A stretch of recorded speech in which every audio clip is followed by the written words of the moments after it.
talk to you just for a moment about the work of Dr. Charles Thomas's grandfather, Edgar Cayce.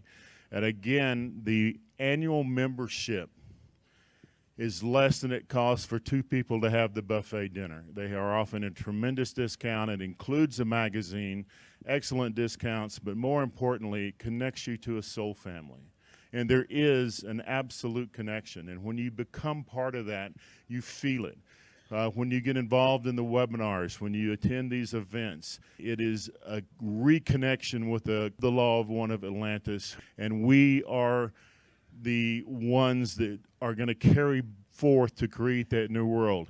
Many people think that the Lemurians were the highest spiritual level that was ever reached on the earth. Edgar Cayce said in a reading that the law of one of Atlantis achieved the highest level of spirituality on the earth, and that is our family. And so I want to ask you to rejoin the family. We still have space, we still have room in our goals.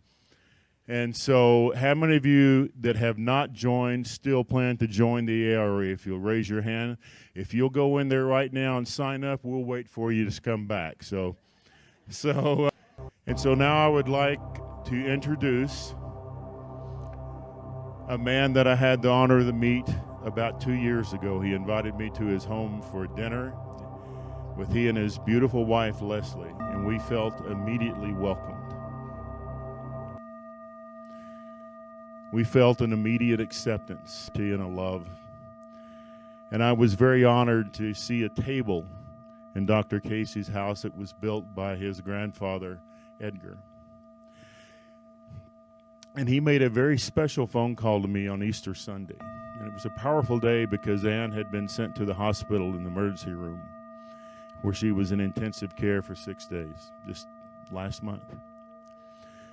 And it was Easter Sunday, and he read to me a passage, a reading given by Edgar Cayce that described the Last Supper, that described what Jesus the Christ looked like and the men sitting next to him.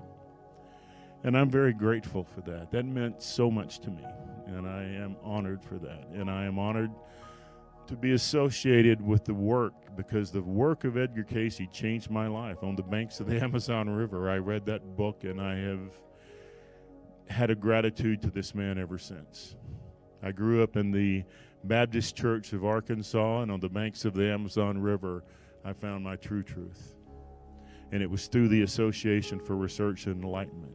And I want to make a clarification. The ARE, the Edgar Cayce reading, is new energy. It is applicable. It is the most important and the most credible organization in metaphysics today. It is a wealth of scientific information, of health information, and most importantly, perhaps, of spiritual information. Please join. Please join our family together so that we can make the better world. A round of applause for Dr. Charles Thomas Cayce.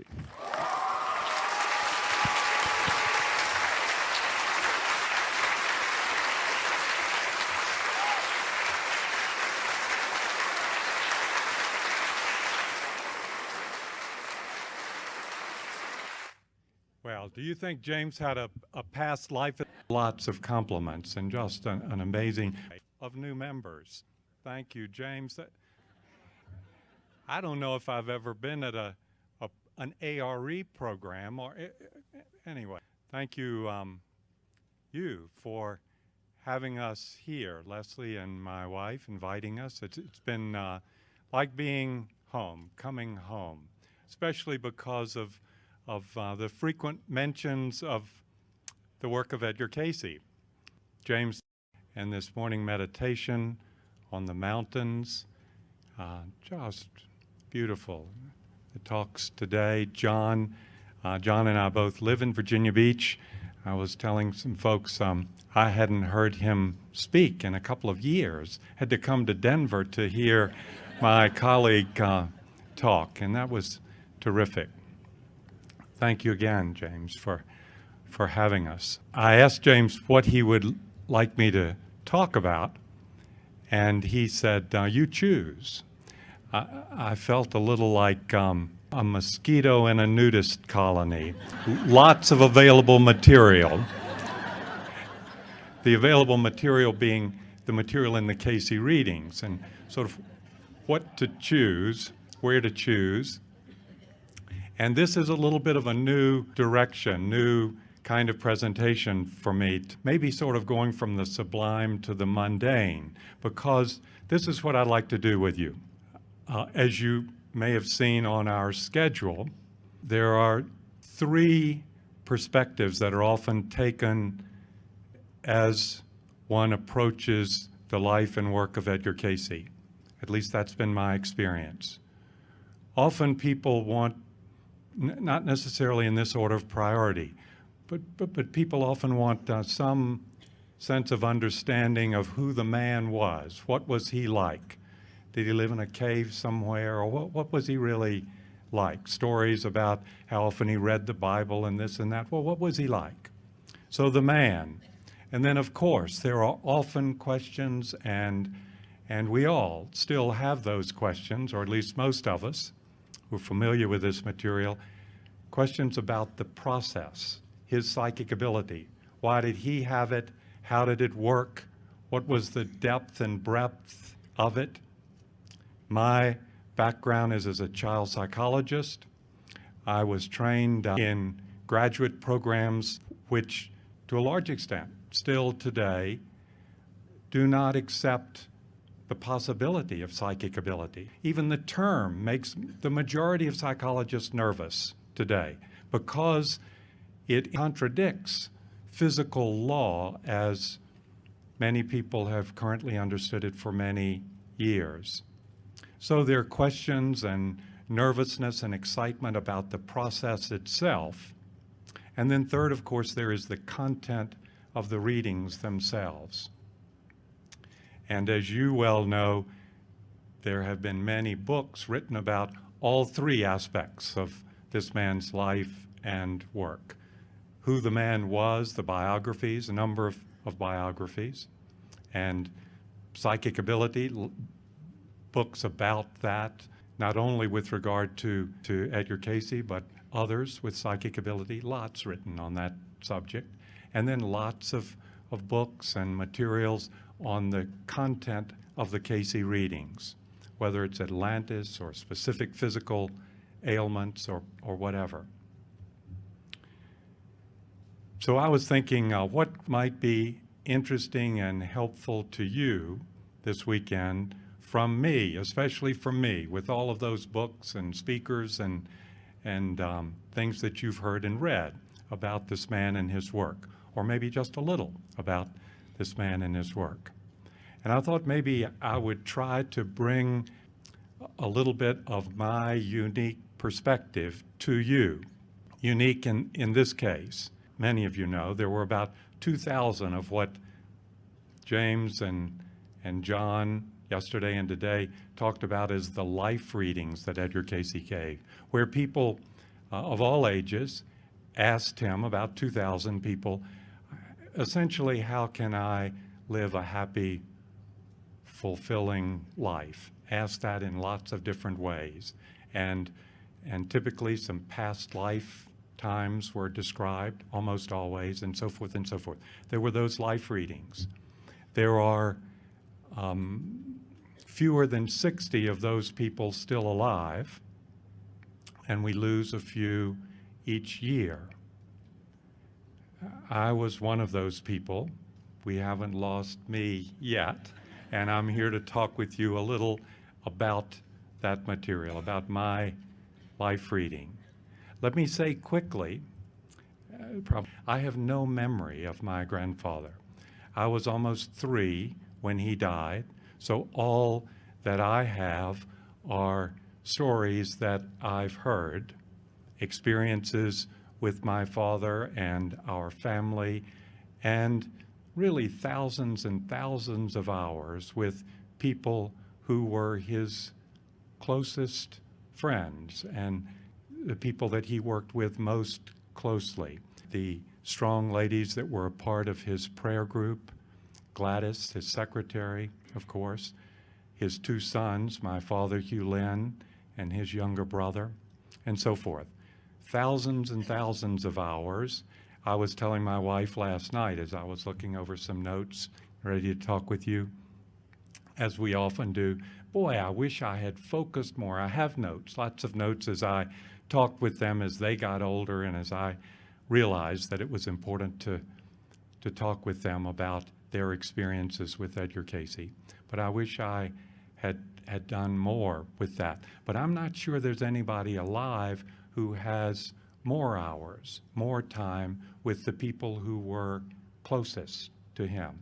And so I'd like to try to share a little bit of that with you, both in terms of a little from my expertise as a child psychologist, tell you a few personal stories, also as a student of the Cayce readings for most of my adult life. So let me just jump right in there. We have 2 days. If I don't get started in a hurry, it'll be supper time and we'll have one day. And I'm going to cover these 3 focuses, the man, the process of psychic ability, and his work over these 2 days. We'll start into it today. We will certainly cover the man and get into the process, and I'm going to try to stop in time today for us to take a few minutes of questions right at the end. My wife has agreed to run around with the portable mic, and so you can be thinking of questions now, not just related to what I've said, but stories you've heard that I can try to embellish upon or whatever you'd like. And we have John here, I think, and we have a number of people who are students of the Cayce readings, and so maybe between a bunch of us we can come up with answers to some of your questions. We'll do that today, and then we will continue this process tomorrow afternoon. But I really need to start by telling you a quick little story unrelated to the topic today. We are in Embassy Suites, and I've given lots and lots of lectures, but I'm a little nervous today, not just because this is sort of a new approach in my talks, but because we're in Embassy Suites. And let me try to tell you this story quickly. Many years ago, I was scheduled to talk at a hotel all day long on Saturday in New York City. And I had appointments in Virginia Beach during the day on Friday, took a late flight up to New York City Friday night. It was spring, many years ago, this time of year, about a month earlier, and it was the weekend of my wife's birthday. I had a reservation at an Embassy Suites. And there were more stories than this, maybe 10 stories or something like that. And New York City makes me nervous anyway. Big city and that energy. We live on a little farm, Virginia Beach and so forth. Anyway, got in there and they told me at the airport in New York there was a local transit strike going on in New York City. All of the public transportation was on strike. There were a number of the cab drivers who were also supporting the strike. So it was going to be a mess. I don't remember exactly how. I got into the hotel from the airport, found a cab or something, and the lobby of the Embassy Suites was chaos. There had been many commuters from outside the city who had come into the city for the week and had stayed in the city because they couldn't get back and out in and out on the subways and buses or trains or whatever. So the lobby was full of suitcases, people checking out of their rooms, going home outside of the city for the weekend and so forth.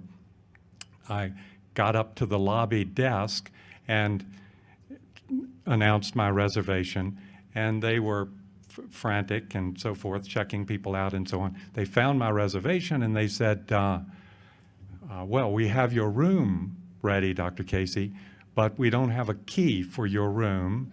It's confusion here. We will send a bellman up with you and let you in the room, and in an hour or so we'll let you know we have a key and we'll bring it up to your room and so forth. So I went up, and it was now, I don't know what, 7 o'clock at night or something like that, and I just stayed right in the room. I brought a sandwich from home. But it was my wife's birthday that weekend, and she's here, so she knows this. I can admit this. The week before, I was traveling a great deal at that time in my life, and the year before, I had been away on her birthday and had forgotten to call her. And so it was absolutely an affirmation on my mind as I rode to New York on the plane, went into the hotel and into my room. I need to call Leslie and wish her a happy birthday. It was the next day, on Saturday. So I said, I'm going to wait and call her tomorrow. And nobody brought a key that night. I didn't try to get out of the room. It was not, obviously, this kind of key. This was many years ago. I don't remember what kind of key it was. But anyway, you needed a key that worked. I stayed in the room, woke up early the next morning, slept that night. I got up very early in the morning, got up early there, jumped out of bed, ran into the bathroom to take a shower, had on just my boxer shorts that I'd slept in, turned on the shower, and remembered Leslie's birthday. Ran back out and said to myself, I need to call her right now. And left the shower running, then ran back in, turned the shower off, sat down beside the bed, started to call the number, and there was a loud like that on the door, on the hotel door. And I was already New York City, big city, nervous, farm boy. And I went to the little hole in the door and peeked out, nothing, They had the chains, all the chains on the door. I opened the door with the chains still on and saw outside the door the morning paper. It was lying right out there. And I saw through the chains. So I took the chains off of the door and opened the door to pick up the paper. Now, I didn't have on just any undershorts. I had on a pair of boxer shorts, light yellow, as I recall, that were so thin they were see-through. My wife had tried, but they were so comfortable, so soft. My wife had tried to throw them away a number of times. I had retrieved them, and as a joke, she had, with the sewing machine, sewed abstract designs and a heart and so forth with red and black thread all over these shorts. So I stepped out of the door to pick up the paper. The door had one of these things like that on the back of it. As I bent over, the door tapped me on the butt and locked shut with me out in the hall at 5 in the morning and so forth. I ran down the hall. This is going to be quick. I need to finish that. We ran down the hall. Usually there's a phone outside the elevator. There was not a phone outside the elevator. Really, I'm beginning to perspire just telling. I hadn't told the story in many years, but it's 5 o'clock in the morning. I pushed the elevator button, used all of my psychic ability to when the elevator came up empty. I was up whatever it was, 10 floors, 12, willed it straight down without stopping, to the lobby, hopefully would be empty. It went down one floor, and this guy gets on in his three-piece suit with his briefcase. I am huddled in the back of the elevator, in my see-through boxer shorts with red thread all over them. Oh, what a mess, The guy didn't even, it's New York City. He didn't even start, he looked straight ahead. And then in a moment, it sort of dawned on him or something. He said a question that I won't repeat to you, and I told him quickly what had happened, and he smiled, and I asked him to get off the elevator and go to the desk when we got down and get the bellman to come in and so forth, and got back up there and called my wife in the room and had a good story for my wife. And then told the story. I don't know if I've told it, but I told it to the group that I was speaking to in New York City that day. And at the break, a woman in the audience went and bought a new pair of bright blue boxer shorts and had stuck the New York bumper sticker on the butt. I Love New York and presented those to me at the thing. Anyway, it is wonderful to be at the Embassy Suites with my wife, Leslie, this time, even though it's not her birthday. All right. Seriously, Edgar Cayce, the man. We're not going to take long on that. Many of you have read biography, and you could give a sketch, either from that biography or a TV show you've seen or an article you've read or conversations you've had with folks about him. I guess a phrase that I heard very often that sticks with me related to the man is something like, he was no saint and he was no scoundrel. Many who knew him well said, if you met this man on the street, you would never know how psychic he was and what he did for his entire life, his entire adult life. He looked like anyone else. No lightning bolts shooting from his eyes or pulsating aura or some particular sense that you would get when you were with him, including people who were with him lots, but also with people who were meeting him for the first time. Looked very commonplace.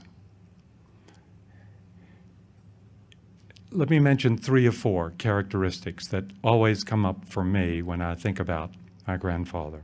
One was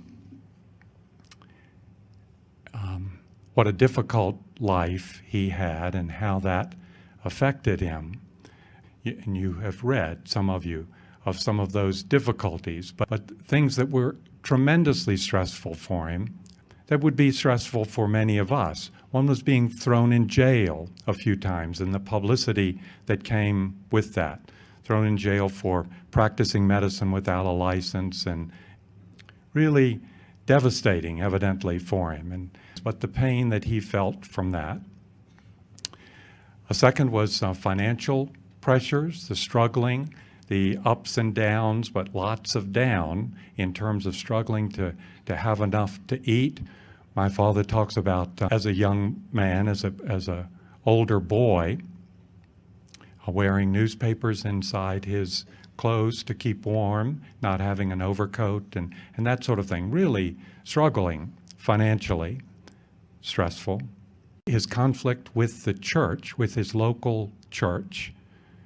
You know how important his spiritual life was to him, reading the Bible over and over all of his life. He was a number of times asked to stop teaching Sunday school because there were conflicts between stories that the minister at his church had heard about, whether it was reincarnation or just psychic ability or whatever, and people complaining at the church and so forth, and he was asked to stay away. Really difficult for him, evidently. So there was a stressful life. That's just at the top of the list of a number of issues that affected him as a man. My father says clearly, Gladys says clearly. Another part of him that many people don't talk about so much, but that my father talked about a good deal with me, was his sort of introversion, extroversion struggle. There were, many of us have seen lots of pictures of lots of people around his dinner table, and that was fairly commonplace, and yet either the stresses from working with his psychic ability or just his innate nature of needing alone time, there was the pull to be alone. And there was a source of sustenance for him in fishing, as John was joking about this morning, but also in gardening and in woodworking, as James mentioned. He made pieces of furniture. My mother told a story to our family that I'm sure has never been published, but my father was in the war in the early 40s when There Is a River, the book that introduced many of you to the work of Edgar Cayce, was published, and the crates of the book came to Edgar Cayce's home. It was announced ahead of time that they were coming. He knew they were coming, and there was a party of people, his friends from Norfolk, Virginia, and Virginia Beach, and a group of people, close friends, but also associates and family, who were there for the opening of these wooden crates of books, 3 or 4 crates of copies, hardback copies of There Is a River. And my mother, who I was a baby at the time, who had me with her and was at this party, said that she asked Edgar Cayce's wife, Gertrude, where he was, and she said, he's outside, he's out back, go and get him, Sally, my mother. And my mother took me out to his shop beside the garage in the house where they lived, and he was out there pulling the empty wooden crates apart, making them into kindling for the fire, for the fireplace. And he was saying, you know, this kindling will work great, and we don't really have the money for a load of coal, which they used right this week. And so that's why I'm doing that now. But my mother felt that he really wanted to be out there alone and to think about this book coming out and the implications of that and so forth. Again, lots of stories about that, which we all work with, that introversion, extroversion aspect. One more little glimpse of the man. James was chuckling about this yesterday in his talk, but evidently my grandfather loved all sorts of Southern food and loved my grandmother's cooking. And his readings over and over were very explicit, readings for himself about the importance of being careful with his diet, that would help with the accuracy and the clarity of his psychic ability. And yet he would regularly choose to disregard that information. There was a restaurant, a small seafood restaurant that he and his wife could walk to up the Atlantic Avenue from where he lived, a couple of blocks, and they made a seafood stew that he loved.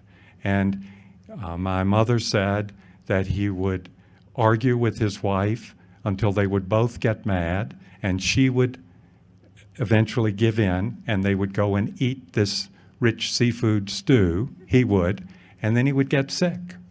He would feel, I don't know how sick, but feel under the weather. And this might last for several days. His favorite food was fried pork chops in greens that his wife would cook, and he would urge her to cook them, even though his readings said that for him and for many of us, pork was difficult to digest, more difficult than other meats. So he struggled with appetites the way we all do, but evidently really struggled with his in himself. Well, let me give you, we could go on with those characteristics. You get the idea. Very much like you and me in the sense of working with the real world in his physical body, with his relationships and his appetites and so forth. I wrote down from my notes, I would ask people over and over, what do you think were his strengths, his most positive, clearest qualities? And I think many of you would list these quickly, but over and over, his honesty and sincerity. He was down to earth, not aloof. There was a deep, deep commitment to service. Let me say one more, another little story or two, and we're going to leave this Edgar Cayce, the man. And you can come back to it a little bit with questions if you want, but I would encourage you, if you haven't read a biography, especially this latest one by Sidney Kirkpatrick, and some of you are carrying around the copy of There is a River, and there's Jess Stearns, The Sleeping Prophet, and so forth. A number of really good biographies that describe the man in some detail, his whole life, really, childhood and so forth.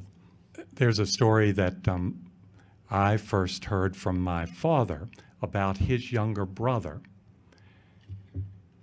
It was one of these dinner tables of 10 or 12 or more people around, and my uncle, my father's younger brother, was very young, 6 years old, something like that, at the table.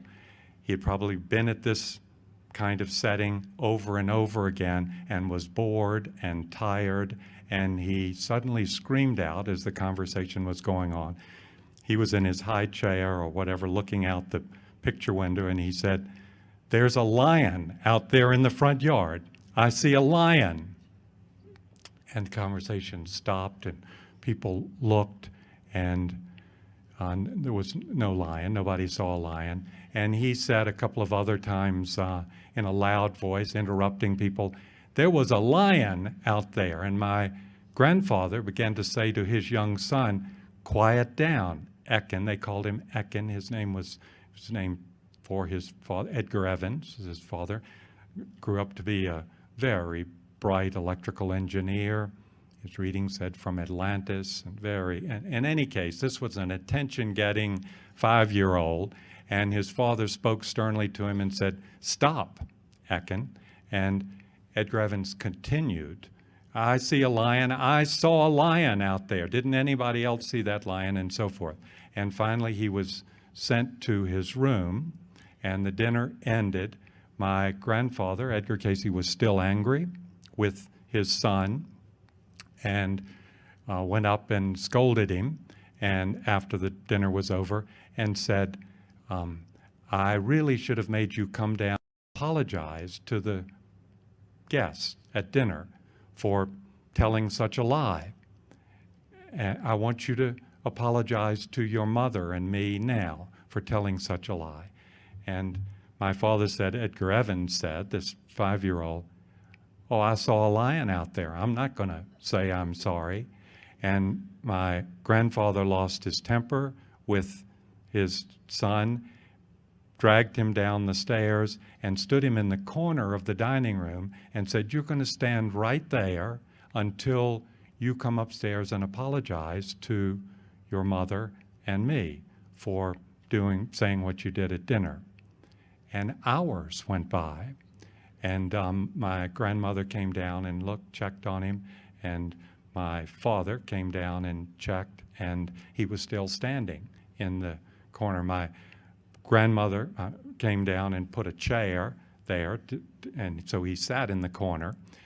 My grandfather came down several times, asked him if he was ready to say he was sorry, and that he didn't really see a lion, and he said no. And finally, late at night, my grandmother got my grandfather, Edgar Cayce, to come down. He said, "He has to go to bed. You know, you all have to make peace and can work it out tomorrow." And Edgar Cayce went down and sat on the floor beside Edgar Evans, the 5-year-old, and said, "Let's just pray about this a minute and see what God says about our situation." And they prayed silently for a few minutes, and then Edgar Cayce asked his son, "Did God say anything to you?" And Edgar Evans looked his father straight in the eye and said, "God said when he first saw that dog, he thought it was a lion too." Now, what my father told me about this was that this was as high-powered a family crisis as it was going on. People losing their tempers, screaming at each other. I mean, most of us, I think, have had that kind of thing in our family. This was not, this happened in the Cayce family also. And yet later, my father said that my grandfather used to love to tell that story and laugh about it. So he got over it, you know, and anyway, very much a typical family in lots of ways, I think. All right, enough about the man. I think John mentioned earlier, or maybe James, you know, he would lose his temper. There are books written, several books written by people who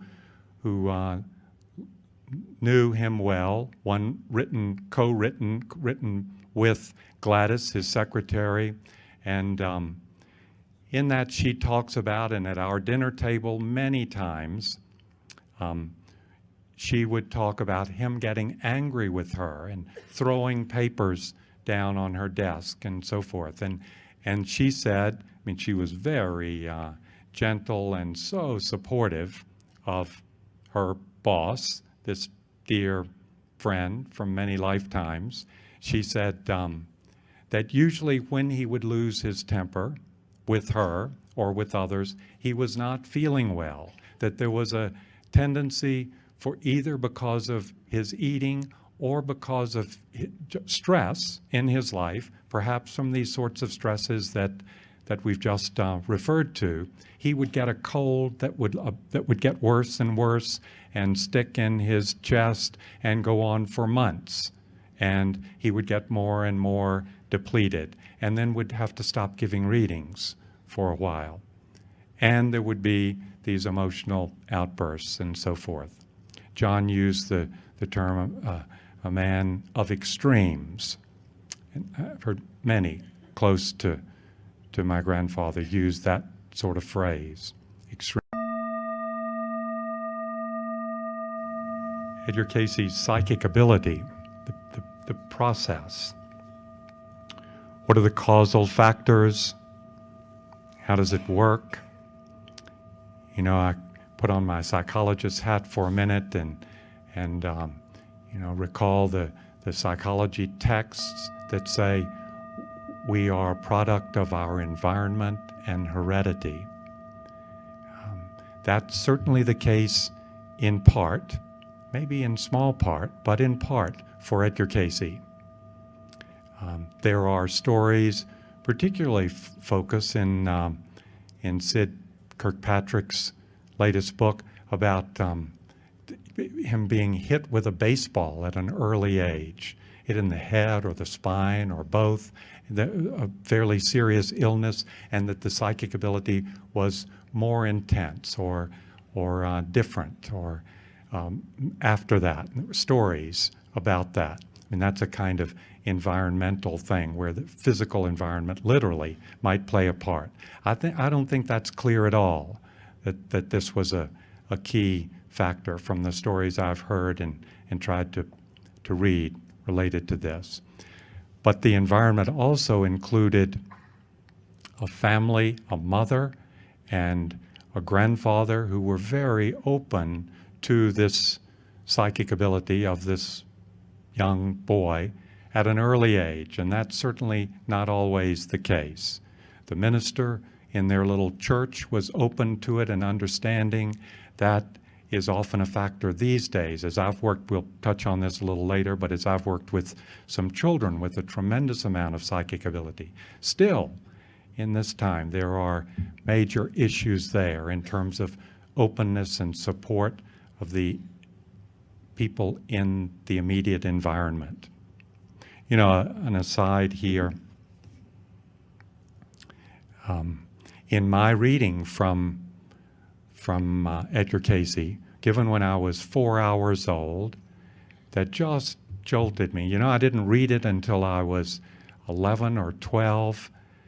That seems very strange. I mean, I'd already been going to lectures, just going up and sitting with it was people visiting our home, or mainly folks interested in the work of Edgar Cayce.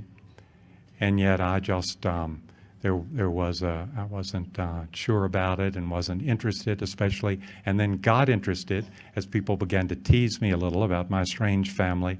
My father sat me in a room. It's another story. And I read all of his readings, my mother's readings, and my younger brother did not have readings, and my readings, this life reading and 4 or 5 physical readings that were given before he died when I was almost 3.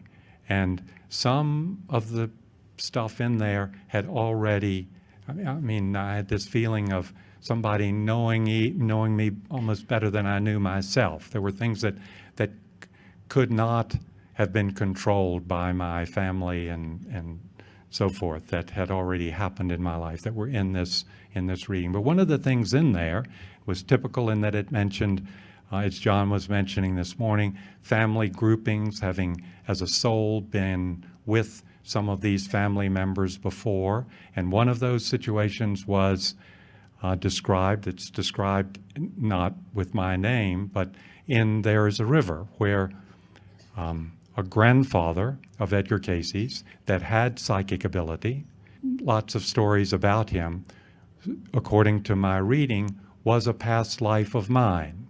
And this grandfather had this little boy, Edgar Cayce, on a horse riding in the woods near their farm to a pond, and the horse reared and threw the little boy off, Edgar Cayce, on the bank, and ran into the pond. The grandfather fell off, caught his feet in the stirrups, and died there. The little boy, Edgar Cayce, watched that happen and supposedly spoke with the grandfather, the dead grandfather, communicated with him often after that for some period of time. So Edgar Cayce was in a family with this grandfather and the mother and the minister and so forth that was open to the grandfather having psychic ability and generally supportive of this sort of thing. So there was an environment that was somewhat encouraging, very close to him. And the hereditary factor with the grandfather, perhaps, was there. But the big one that's focused on in the Cayce readings has to do with past lives. And many of you have read about that. Number of readings for himself, asking about why he had so much psychic ability and how it worked and so forth. And let me touch on that a little bit. He talked about 2 past lives that I've tried to look at and think about carefully. One, of course, to do with high priest in ancient Egypt, where he developed and taught some of these sorts of abilities. These abilities were a part of the process of the people at that time. People around him, and him especially as a priest, had this ability, and it was carried over into this lifetime. A little more recently, but still in ancient times, talking about dying slowly on an ancient battlefield, where he, over a period of many hours, developed the ability to remove himself from his physical body as the physical body went through this painful death. And that sort of removed that separation of the spirit self from the physical body was part of what was carried over into this lifetime as Edgar Cayce. So there was really, in terms of causes, there is heredity, I think there are environmental factors, but there is this added past life factor that was a clear part of the Cayce readings. For me, with my psychologist hat on, I was startled and excited by the concept in the readings that's not so new now, but the idea that psychic ability is normally distributed in the population, just like musical ability or athletic ability, that there are a few people, the old normal curve, a few people in every generation who are born with a tremendous amount of the ability to play the piano or an athletic ability or whatever. Much larger number of us with some practice can learn to play the piano a little bit or learn to run a little faster or whatever. And then there are a few people at the tail end of that normal curve. And that Edgar Cayce, this entity that we're talking about this afternoon, was way out at the tail end of this normal distribution, but for that, in that generation. But that there was a reading talking about this that said quickly, and there are others in this generation with as great or greater ability as the entity who's giving the readings here. And then he went on to give some names. They were fairly common names. I think the people who, one of them I know, the little group that heard that reading had their hands full with Edgar Cayce. They did not, it's a shame they didn't go and look for these people or follow up with questions. Where does this person live? Because the names were fairly common names. Much later, years after Edgar Cayce's death, a little bit before he died, those attempts to track down those people, and there was no way to do that. However, the clear implication in the readings was that there are always such people. I think we feel that and have a sense of that and have perhaps been in contact with some in our generation. How does it work?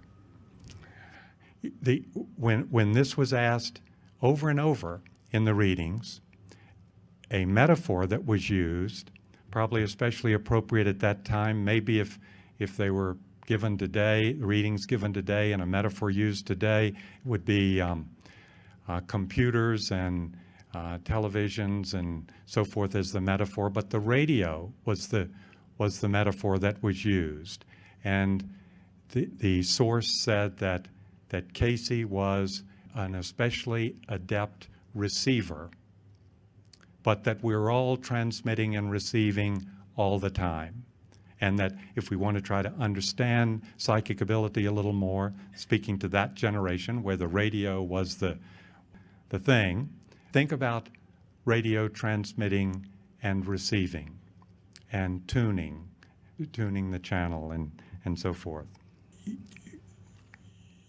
The question immediately comes up with regard to Cayce's ability and the sources of the ability.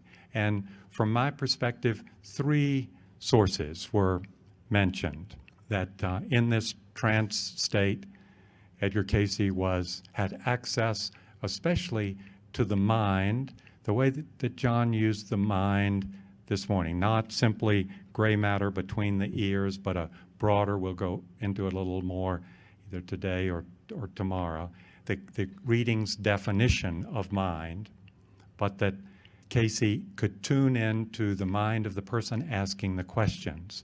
And especially with regard to the physical readings, he would get information of a diagnostic nature of the cause of the physical problems from the mind of the person asking the questions. And in thousands, really, no exaggeration, thousands of descriptions, detailed descriptions of what was going on inside people's bodies who were asking for the readings, sometimes from thousands of miles away. A second source was having access to the minds of every being, living and dead, and beings that had not ever incarnated into the earth plane. Angelic beings, archangels, readings came through, as some of you know, identifying themselves as angels and archangels. So there was this pool of information. And third, this what the readings referred to as the Akasha, the Akashic record, in my simplistic thinking, like a giant database of every event, not just human and animal and plant actions, but every event, an earthquake in some part of the world, an event and a record.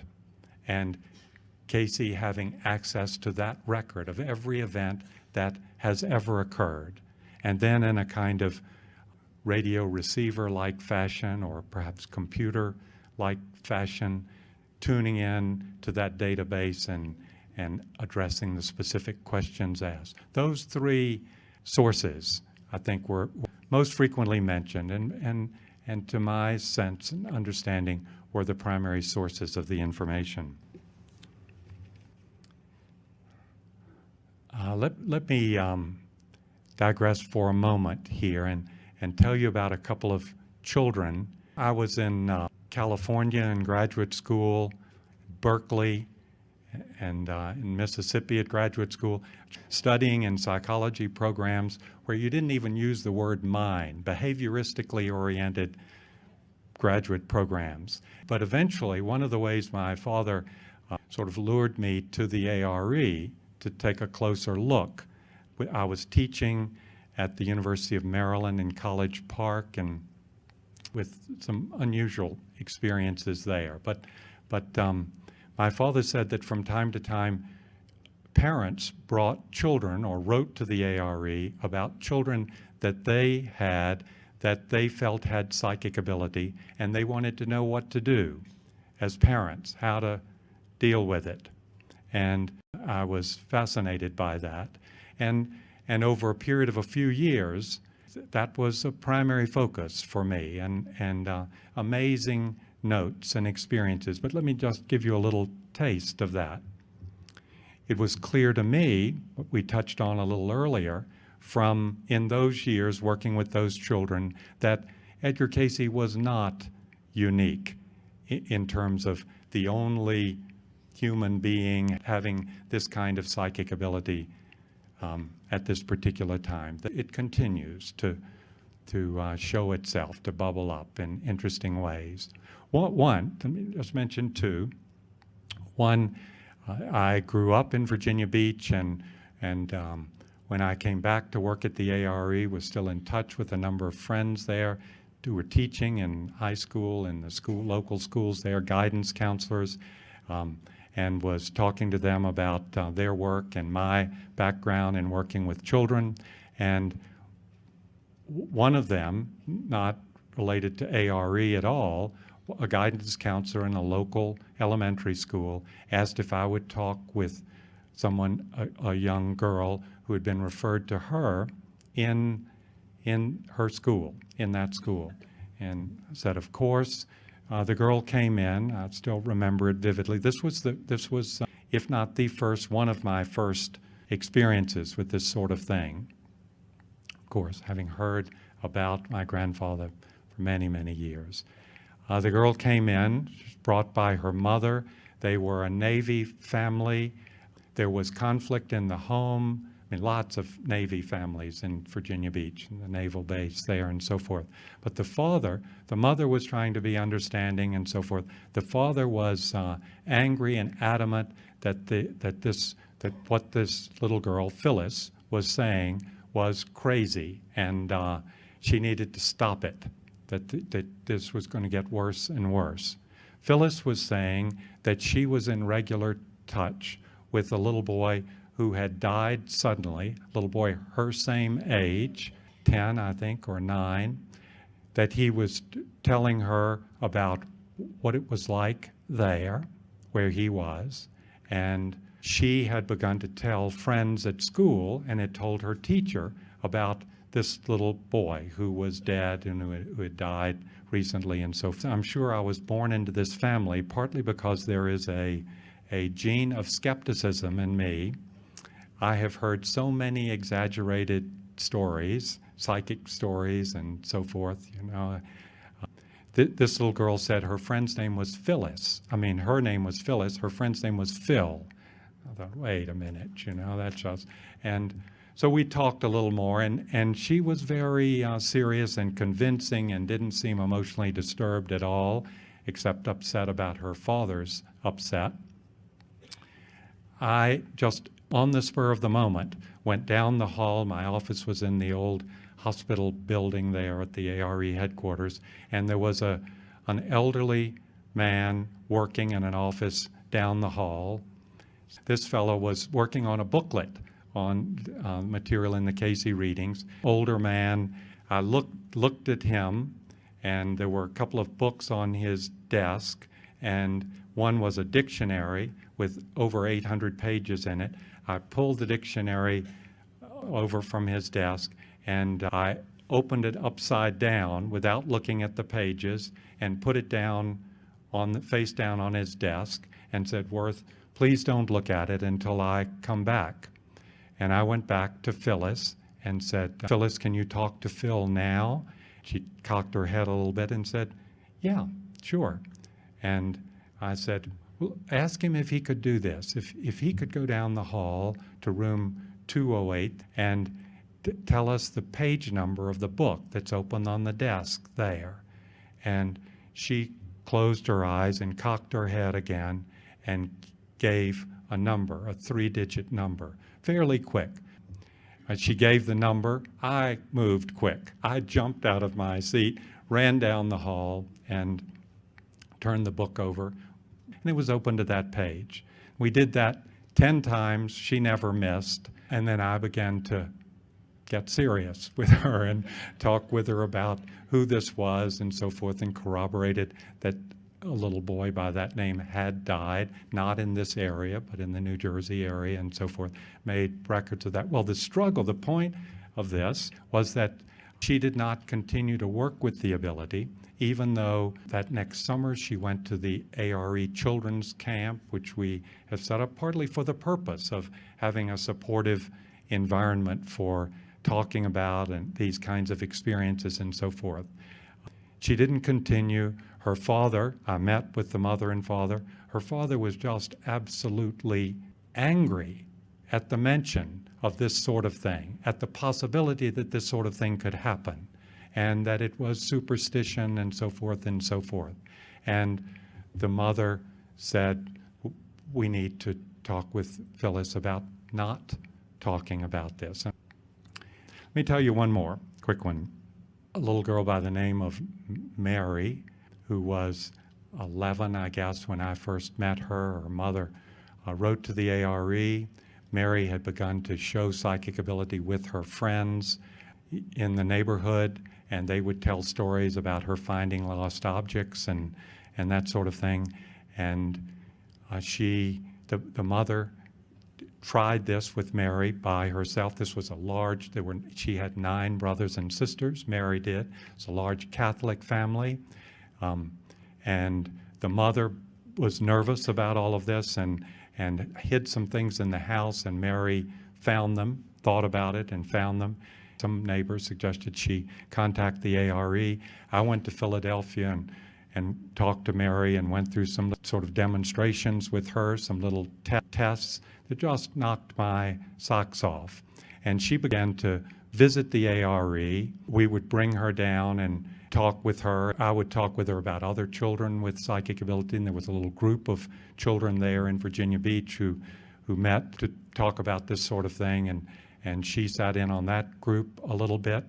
And then this thing happened. James was talking yesterday. We talk about objects having energy, stones and so forth, and of course places having energy. And to the parapsychologist, there's a whole study of that called psychometry, related to specific energy associated with specific objects. And we did this study with her several times related to psychometry. The first time I did it, I collected 20 objects, personal objects, from people on the staff at the ARE, and put a wedding ring in and so forth. The objects were collected by my secretary. I didn't know who had put what objects in, or even which people had put objects in the box.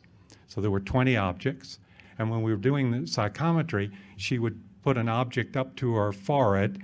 As we started to do this thing, which we were filming, this with the 20 objects, just before she had come into the room, I had put in my pocket before I left home a pair of old eyeglasses of mine.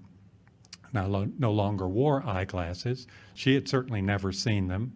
She reached in the box and pulled out the eyeglasses and put them on against her head, and she said, oh my goodness, these are yours, Charles Thomas. And then she went through all 20 objects. Later, while we worked with her at the Children's Hospital in Philadelphia, she said under hypnosis that this ability with her hands, energy that she said moved through her hands especially, could also be directed out, not only collected from objects and places, but directed out, and that she could touch and pray for people and help them. We did that a little bit with people at the ARE in Virginia Beach, and then we did a study at the Children's Hospital in Philadelphia with complex but fascinating positive results. The children, 6 with tremendous amounts of psychic ability, 10 with a lot of psychic ability. None of those 10 children, 8 of them girls, 2 boys, none of them are working with their ability now. They all stopped working with their ability as they moved into puberty. The Cayce readings suggest, as John was touching on this morning, that energy, including psychic energy, moves through these endocrine centers, through these psychic centers for which there are concomitant centers of energy in our finer body. What the Cayce readings talked about is the finer body or the mental body, this orb. Several of the children that I worked with who saw auras in the Virginia Beach area, where there is the headquarters for Planters Peanuts, talked about this body that they saw, this energy body, as our peanut body. As energy moves through these endocrine centers at the time of puberty, there is evidently a disruption. Or we all know that that's a sensitive time for children, and even younger and older. It's not a great thing usually to be different, and especially with regard to an ability that people laugh about sometimes, or are critical about, or question whether it really exists. A telling detail, I think, both about our society and about situations that we need to help children move through this period. I'm not sure where we would be. An exciting place if any of these children were, with the amount of ability that I saw, had been able to move through this period of time. Mary, the little girl who worked at the Children's Hospital, was also from a Catholic family, but this mother went to her priest to ask what was going on with Mary. He immediately said, "This is the work of the devil. You need to stop it immediately." Terrified the mother. So the culture, even these days, 50 years after Edgar Cayce, we struggle with our cultural acceptance of this sort of thing related to psychic ability and trying to better understand psychic ability that's a part of all of us. But it's clearly spelled out in the Cayce readings that if we will practice it, as we would practice the piano or any other discipline that we want to learn, any other ability that we want to improve, we can fairly quickly, and there are exercises suggested in the readings, fairly quickly get in closer touch with and become more adept with our psychic ability, all of us.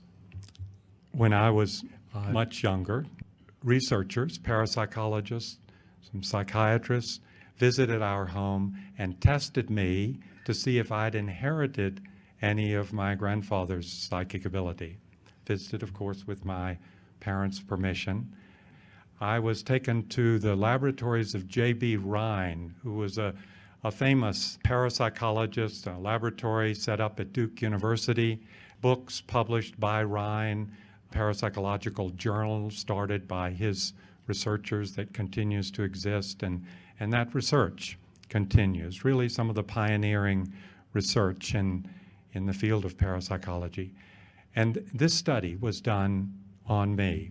The early 50s, I guess, I was asked at the lab to write down 5 first names of people that I was very close to, names that were emotionally charged for me. Remember, one of the names I wrote down was my mother's name, Sally, and 4 others. And then they asked me to write down 5 first names that were meaningless to me.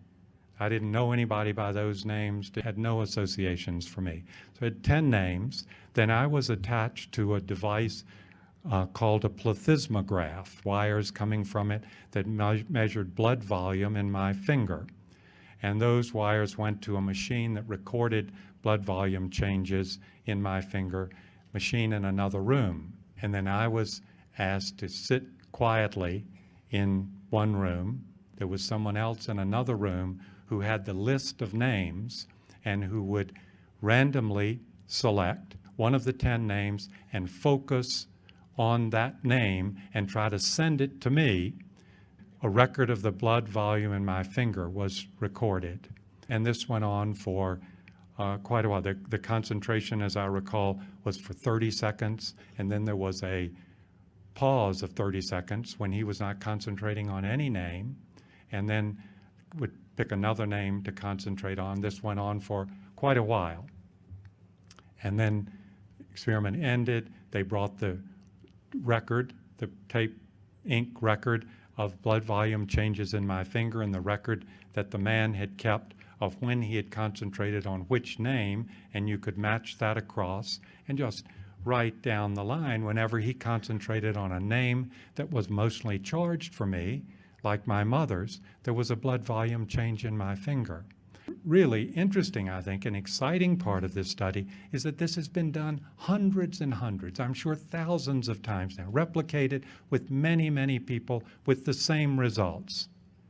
The Cayce readings suggest, and as a psychologist, I would quickly agree that most of us work hard to filter out.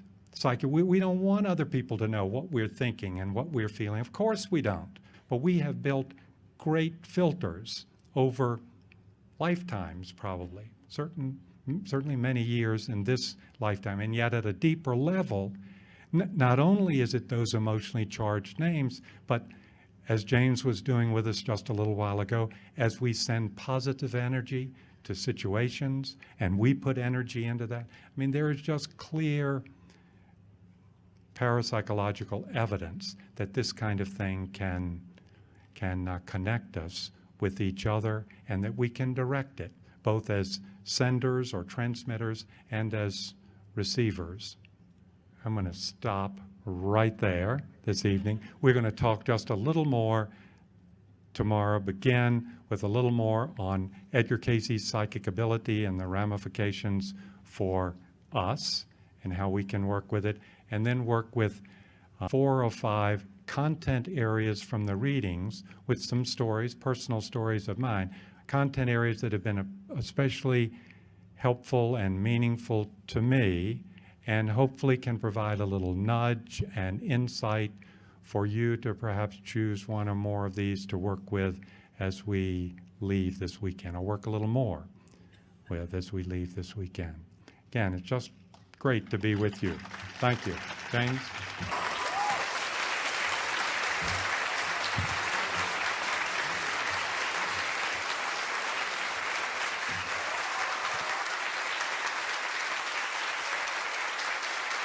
What I'd like to do, tone the yam very lightly, please. Eyes closed. Now, just for a moment, visualize highest good in the world. Visualize highest good in the earth. Visualize peace. And there is an energy attached to this. World peace, highest good for mankind. And now devote the thought to the people that have the courage to fight the old energy, because much of what is happening now is about old versus new. So let's give support to people like Graham Hancock. Visualize this man and put light around him. People like Dr. Robert Schock. So provide that light to Dr. Charles Thomas Cayce and John Van Auken of the ARE, who are bringing forth that information. Rejoin and collect with that family, because it is through collective high-minded thought, it is through the theta creation that we will change the world. You will not end war by hating war. You will end war by loving peace, but you have to create that peace in the way of Mahatma Gandhi.